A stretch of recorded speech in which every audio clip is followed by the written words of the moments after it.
Ya, Assalamualaikum warahmatullahi wabarakatuh. Ya, anak-anak, kita meneruskan pembahasan yang kemarin ya. Yang kedua sekarang yaitu tentang hasad. Ya, ya, dalil nakli. Bismillahirrahmanirrahim. Intam saskum hasanatun tasuhum wa in tusibhum sayyi'atu yafrahu biha. Yang artinya jika kamu memperoleh kebaikan, niscaya mereka bersedih hati. Tetapi jika kamu mendapat bencana, mereka bergembira karenanya. Surah Al Imran ayat 120.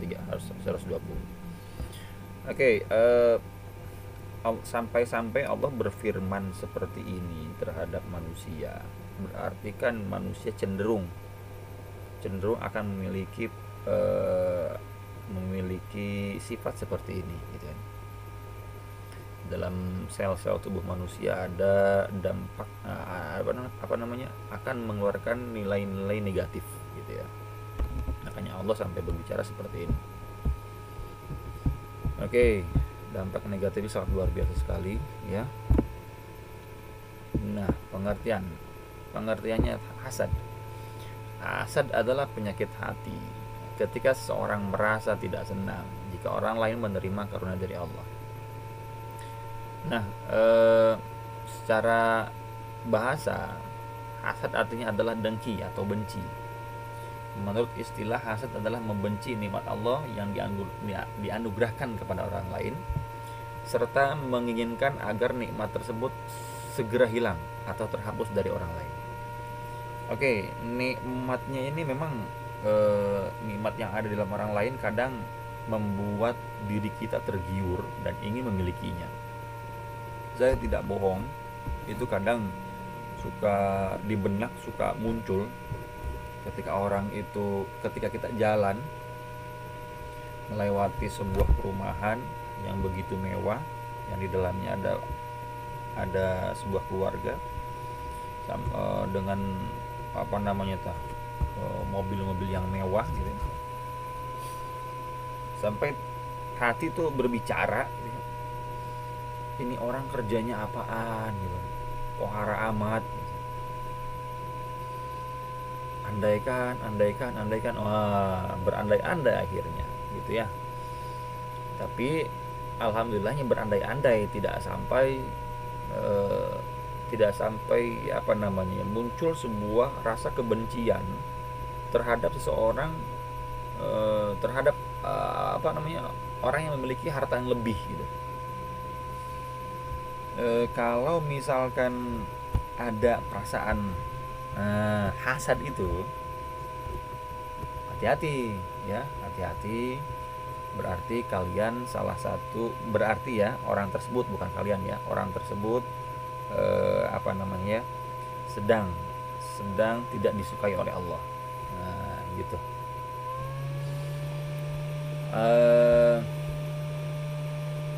Itu hanya sebatas harta ya, sebatas harta. Memang sih harta itu harta itu sebuah perhiasan dunia yang sangat-sangat wow, yang sangat indah gitu, yang sangat enak, menggiurkan gitu, harta itu.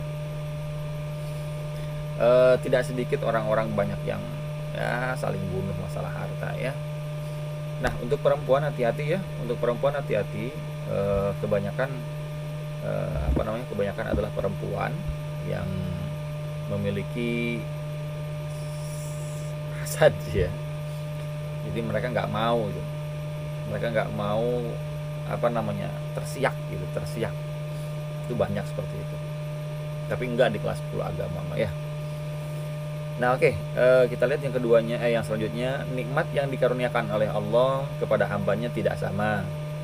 Ada manusia yang dikaruniai nikmat berupa harta benda, ya, yang tadi. Ada yang dikaruniai nikmat berupa anak. Nah, anak pun sama. Contohnya ketika orang tua kalian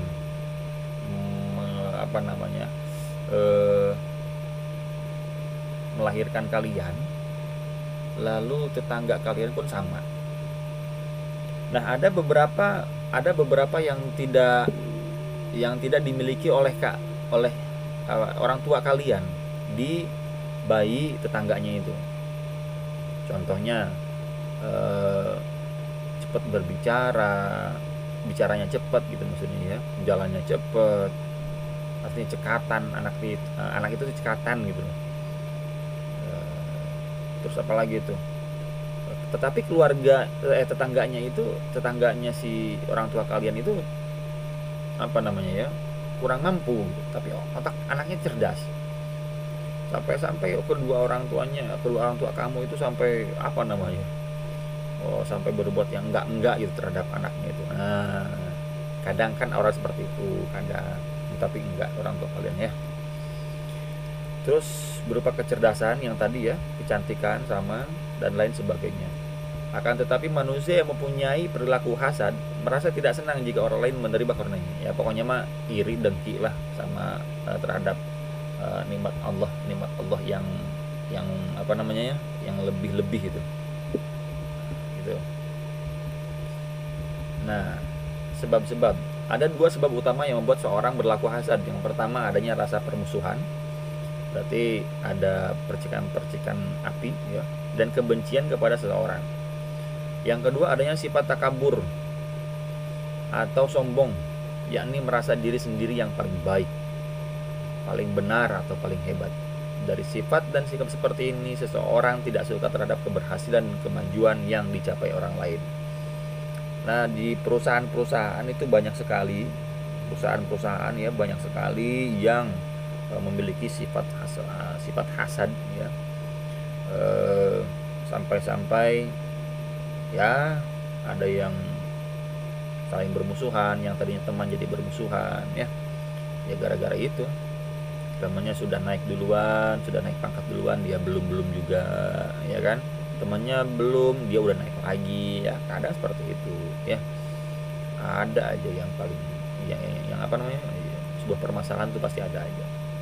Akhirnya apa, akhirnya dia keluar gitu ya, saking sewotnya sama temannya berhasil terus, akhirnya dia keluar.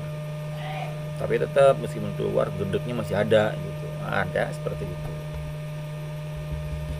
Terus ini dampak negatif hasad. Yang pertama adalah menghanguskan amal kebaikan. Oh jelas, menghanguskan amal kebaikan ya. Hasad dapat membakar amal kebaikan bagaikan api membakar kayu bakar. Rasul bersabda, "Iyyakum wal hasada fa innal hasada ya'kul hasanati kama ta'kulun narul hafam." Terus jauhilah olehmu sifat dengki, karena sesungguhnya sifat dengki itu memakan kebaikan seperti api memakan kayu bakar. Hadis riwayat Ahmad. Nah, itu menghapus amal kebaikan ya. Oke, yang kedua, merasa senang jika orang lain tertimpa musibah, tertawa di atas penderitaan orang lain ya. Memutus tali silaturahmi, hilangnya ketenangan dan kebahagiaan, tidak dapat menyempurnakan iman. Oke, sudah jelas lah, dapat sempurna imannya ya. Terus cara menghindari perilaku hasad. Yang pertama, memperbanyak bersyukur atas nikmat yang diberikan Allah. Mau kita itu banyak minnya daripada plusnya, tetap kita harus bersyukur kepada Allah ya. Yang kedua, menanamkan kesadaran bahwa sifat hasad akan membawa seseorang menderita batin. Ya, menderita batin. Akhirnya apa coba? Akhirnya ya itu, saking dia itu tidak senang terhadap orang lain, dia masuk dalam sanubari hati yang paling dalam. Akhirnya ya itu kerjaannya adalah buat baut aja udah gitu ya, sampai nggak mau makan lah, sampai ngomongin si A kesana sini lah, wah nggak ada benernya dah di pandangan dia mah dah. Nah, gitu.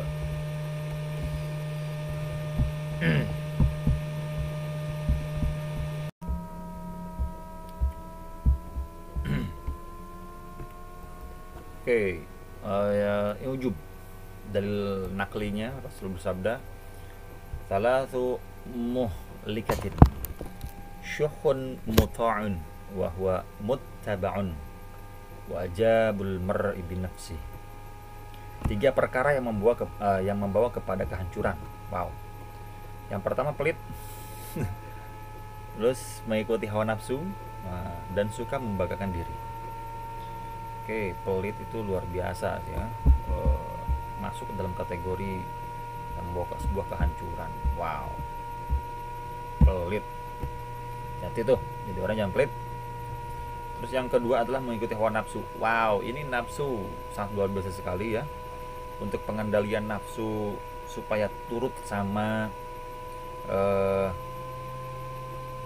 sebuah apa supaya turut kepada apa? Supaya turut kepada kita ya. Agar jangan sampai nafsu itu terlalu liar. Itu memang butuh pelatihan ya. Butuh pelatihan membungkam sebuah nafsu, membungkam nafsu yang jelek-jelek gitu ya. Karena semua nafsu itu nggak semuanya baik gitu ya, nggak semuanya jelek juga gitu, itu tengah-tengah lah ya. Ada yang nafsu itu sebuah makhluk yang ditanamkan ke dalam diri manusia gitu ya. Silahkan dikendalikan nafsunya. Jangan sampai nafsu itu menguasai diri kalian, menguasai nafsu yang jelek ya, menguasai sebuah tatanan kehidupan kalian yang seharusnya penghambaan totalitas kepada Allah tanpa ada embel-embel apapun. Itu idealnya seperti itu gitu ya. Jangan sampai terkotori oleh sebuah nafsu yang jelek-jelek ya. Banyaklah contohnya yang nafsu jelek lah. Terus yang selanjutnya adalah suka membanggakan diri. Oke, ini ujub ya, suka membanggakan diri. Itu banyak sekali orang-orang yang selalu bangga banget sama dirinya sekali. Memang sih pede gitu, memang pede. Cuman hati-hati dalam sebuah pede tersebut ada potensi seseorang itu masuk ke dalam kategori ujub gitu, bangga akan dirinya. Padahal yang menggerakkan semuanya adalah Allah gitu ya. Semua menggerakkan adalah Allah. Kalau misalkan ya dia merasa yang menggerakkan dia itu dia sendiri, berarti Tuhannya ya dia, bukan Allah, bukan gitu ya. Oke, kok bisa kayak gitu? Oh iyalah, so kalau misalkan nggak begitu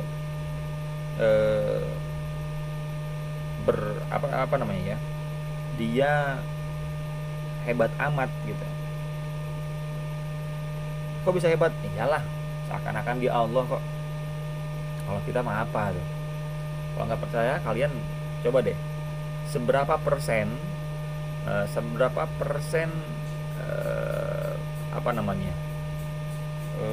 peran kalian, seberapa persen peran kalian ya untuk mendetakkan atau mendetakkan atau apa ya, menghidupi jantung gitu loh, mendetakkan jantung dalam sekian detik atau sekian menit.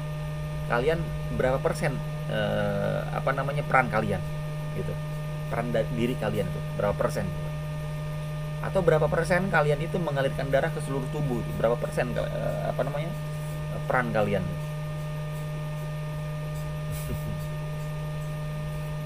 Terus berapa persen kalian peranan kalian menumbuhkan rambut gitu, menumbuhkan rambut itu berapa persen.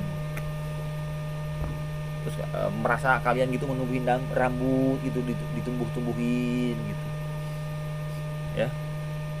Kalau misalkan dia merasa dia yang menumbuhkan, dia menggerakkan jantung, dia yang mengalirkan darah, berarti kan hebat itu, Tuhan itu.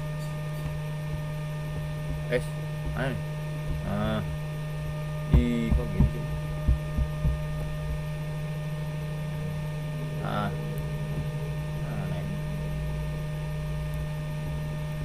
Oke, pengertian ujub. Secara bahasa, ujub berasal dari kata ajaba yang artinya kagum, terheran-heran, takjub. Al-ijabu bin nafs berarti kagum pada diri sendiri, yaitu ketika kita merasa bahwa diri kita memiliki kelebihan tertentu yang tidak dimiliki oleh orang lain. Nah, itulah sombong ya. Secara istilah dapat kita pahami bahwa ujub yaitu suatu sikap membanggakan diri dengan memberikan satu penghargaan yang terlalu berlebihan kepada kemampuan diri sendiri. Wah, itu kan semuanya dari saya. Wah, kalau nggak ada saya apa bisa tuh dia. Wah, itu banyak seperti itu. Imam Ghazali menuturkan perasaan ujub adalah kecintaan seseorang pada suatu karunia dan merasa memilikinya sendiri tanpa mengembalikan keutamaan kepada Allah. Banyak para wali yang eh, yang diberikan karomah sama Allah, ya, diberikan sama Allah, tapi ujung-ujungnya mereka mengatakan ada min fadli rabbi, saya pun nggak mau, saya nggak mau seperti ini, gitu ya. Orang-orang hebat, para ulama-ulama yang membuat karangan-karangan kitab, itu pasti di akhir kitabnya adalah eh, apa namanya eh, tidak menyembuhkan diri gitu, semuanya dikembalikan kepada Allah. Itu pada ulama-ulama, ya. Terus selanjutnya, memang setiap orang mempunyai kelebihan tertentu yang tidak dimiliki orang lain, ya, tetapi milik siapakah semua kelebihan itu? Oh, Allah itu semuanya itu, ya. Allah berfirman, Bismillahirrahmanirrahim, lillahi mulkus samawati wal ard wa ma fihinna wa huwa ala kulli syai'in qadir. Punyaan Allah lah kerajaan langit dan bumi dan apa yang ada di dalamnya, dan Dia Maha Kuasa atas segala sesuatu. Oh iyalah, semuanya Allah kok, ya. Kita mah nggak punya apa-apa, kita mah nggak punya apa-apa ya, kita mah ya. Kita pun punya Allah, kita pun. Sombong, hebat amat tuh orang. Yang sombong tuh paling geluh saya sama orang-orang sombong. Aduh, sok banget dah. Oke, dengan demikian hakikat ujub adalah membanggakan diri atas kenikmatan yang ia dapati dengan melupakan bahwa itu adalah pemberian dari Allah. Oke, itu pokoknya sombong dah ujub itu. Pertanyaan saya, siapakah orang yang pertama kali atau makhluk yang pertama kali yang melakukan sebuah kesombongan? Dijawab di grup aja nanti, ya, dijawab ya, kalau sudah lihat video ini. Oke, berapa menit? 8. Sebab-sebab, faktor-faktor yang menyebabkan timbulnya sifat ujub adalah sebagai berikut. Yang pertama, banyak dipuji orang lain. Pujian seorang secara langsung kepada orang lain dapat menimbulkan perasaan ujub dan egois pada diri orang lain, orang yang dipujinya. Oke, kalau kalian sedang dipuji oleh orang temannya atau dipuji dengan orang lain, ya, itu jangan sampai tergiur atas pujiannya, jangan. Kalian harus dikembalikan kepada Allah. Oh iya, luar biasa, berarti orang tersebut sedang memuji Allah. Itu bukan memuji diri kita, bukan, sedang memuji kehebatannya Allah. Karena kita kan nggak hebat, semua kan dari Allah, gitu ya. Terus yang kedua, banyak meraih kesuksesan. Seseorang yang selalu sukses dalam meraih cita-cita dan usahanya akan mudah dirasuki perasaan ujub, ya, gitu ya. Ketika kalian sukses dalam belajarnya, sukses dalam usahanya, sukses dalam pokoknya semua cita-citanya sukses aja, disuksesan sama Allah. Kita harus dikembalikan lagi sama Allah. Oh, saya emang nggak sukses, yang sukses yang menyukseskan adalah Allah. Ini saya mah sedekah, gitu. Punya Allah juga kok semuanya. Oke, cuman jarang ya seperti itu ya, jarang orang seperti itu. Yang ketiga, kekuasaan.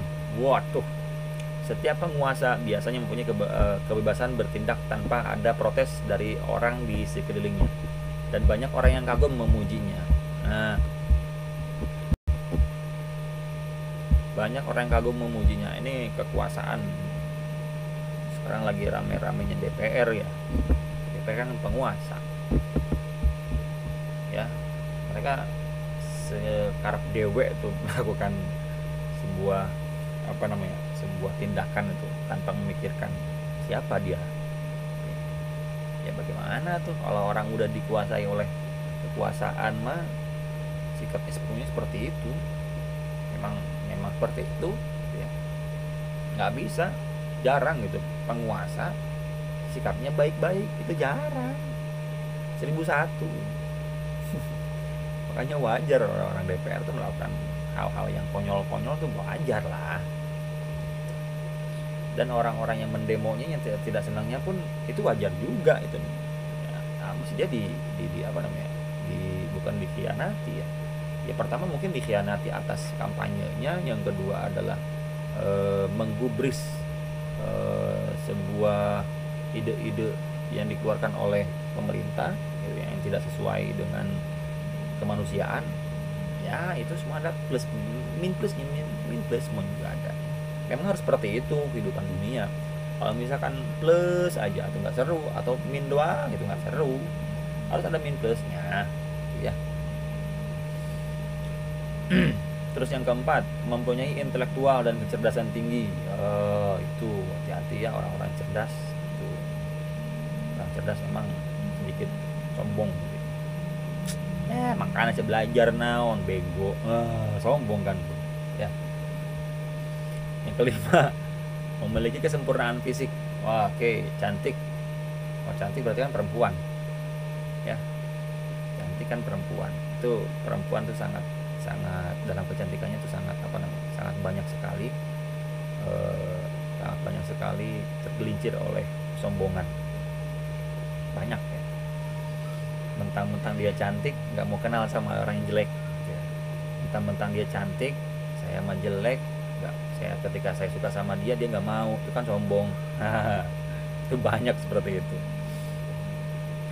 Terus yang selanjutnya, postur tubuh ideal. Oke, postur tubuhnya ideal.